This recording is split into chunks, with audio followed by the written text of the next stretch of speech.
छठ मैया कौन सी देवी है? सूर्य के साथ षष्ठी देवी की पूजा क्यों? कई लोगों के मन में ये सवाल उठता है कि छठ या सूर्य षष्ठी व्रत में सूर्य की पूजा की जाती है, तो साथ साथ छठ मैया की भी पूजा क्यों की जाती है? छठ मैया का पुराणों में कोई वर्णन मिलता है क्या? वैसे तो छठ अब केवल बिहार का ही प्रसिद्ध लोक पर्व नहीं रह गया है। इसका फैलाव देश विदेश के उन सभी भागों में हो गया है जहां इस प्रदेश के लोग जाकर बस गए हैं।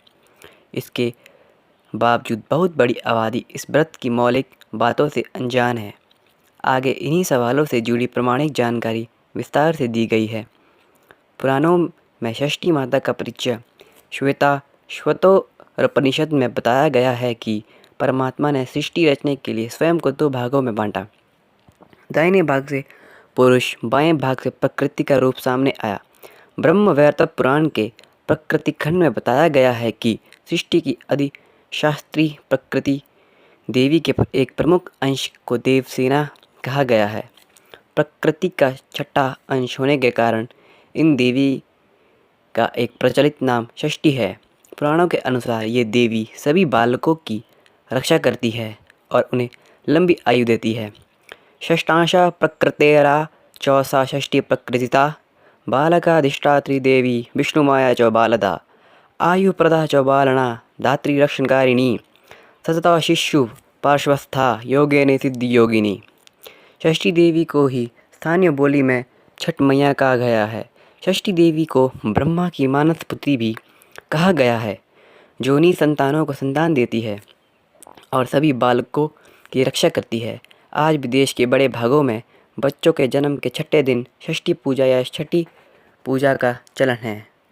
पुराणों में इन देवी का एक नाम कात्यायनी भी है। इनकी पूजा नवरात्र में षष्ठी तिथि को होती है। सूर्य का षष्ठी के दिन पूजन का महत्व। हमारे धर्म ग्रंथ में हर देवी देवता की पूजा के लिए कुछ विशेष तिथियाँ बताई गई है। उदाहरण के लिए गणेश की पूजा चतुर्थी को, विष्णु की पूजा एकादशी को किए जाने का विधान है। इस तरह सूर्य की पूजा के साथ सप्तमी तिथि जुड़ी है।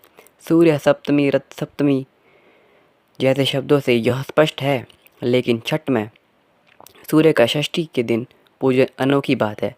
सूर्य षष्ठी व्रत में ब्रह्म और शक्ति दोनों की पूजा साथ साथ की जाती है, इसलिए व्रत करने वालों को दोनों की पूजा का फल मिलता है। यही बात है इस पूजा को सबसे खास बनाती है। महिलाओं ने छठ के लोकगीतों में इस पौराणिक परंपरा को जीवित रखा है। दो लाइनें देखिए। अन्न धन सोनवा लागी पूजी देवल घरवा है, पुत्र लागी करी हम छठी के बरती आए। दोनों की पूजा साथ साथ किए जाने का उद्देश्य लोकगीतों से भी स्पष्ट है। इसमें व्रती कह रही है कि वे अन्न धन संपत्ति आदि के लिए सूर्य देवता की पूजा कर रही है। संतान के लिए ममतामयी छठी माता या षष्ठी पूजन कर रही है। इस तरह सूर्य और षष्ठी देवी की साथ साथ पूजा किए जाने की परंपरा और इसके पीछे का कारण साफ हो जाता है। पुराण के विवरण से इसकी प्रामाणिकता भी स्पष्ट है। कुछ खास बातें हैं, जैसे कि माता स्वयं प्रकृति का रूप है, तो प्रकृति खुद को स्वस्थ एवं स्वच्छ देखना चाहती है, तो स्वच्छता का महत्व बहुत ही ज़्यादा है। कहीं कहीं छठी माता को भगवान भास्कर की धर्म बहिन भी माना गया है, जो पूर्णतः सत्य है। साथ ही छठी माता को कात्यायनी माता के जगह कभी कभी स्कंद माता रूप में माना गया है। वो एक बहस का विषय है जिसके बारे में विस्तृत जानकारी उपलब्ध नहीं है, तो बहस की गुंजाइश थोड़ी कम है। बहरहाल आप सभी मित्रों को समर्पित है ये लेख जो भी छठ व्रत के बारे में जानना चाहते थे। छठ एक अलग नज़र।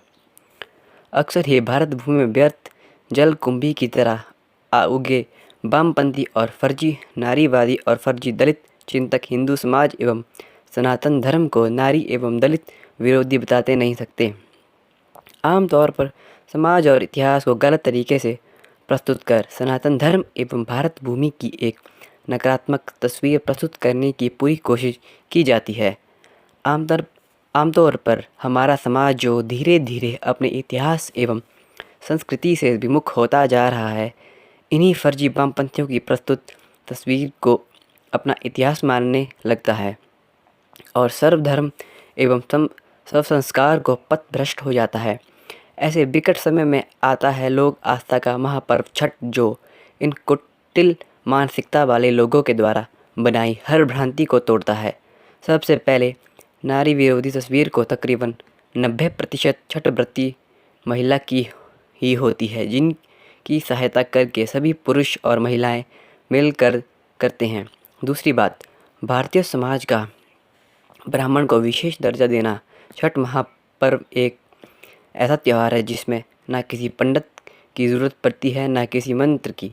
तीसरी चीज़ कि भारतीय समाज जातिवादी है और छूत अछूत जैसी परंपरा है, जो इसका जवाब है कि पर्व की सबसे ज़रूरी सामग्री में से सूप और दौड़ा समाज के सबसे निचले तबके से आने वाली डोम जाति के लोग ही बनाते हैं। फल सब्जी उगाने वाले ज़्यादातर लोग पिछड़ी जाति से ही आते हैं। बेचने वाले भी वैश्य या अन्य पिछड़ी वर्गों के ही लोग होते हैं। बाजा बजाने भी आमतौर पे चमार नाम के समाज से आते हैं, जो कि अनुसूचित जाति के एक प्रमुख अंग है। इसी तरह कहर, कोहिरी, कुर्मी, नाई आदि अन्य जातियों को भी रोजगार मिलता है एवं हर समाज के लोगों का योगदान रहता है। अक्सर वामपंथियों का कथन होता है कि पूजा पाठ पे ब्राह्मण एवं अन्य ऊपरी जातियाँ जैसे कायस्थ, भूमिहार, राजपूत आदि का वर्चस्व होता है। उसके उलट छठ हर समाज, हर जाति में समान रूप से मनाया जाता है।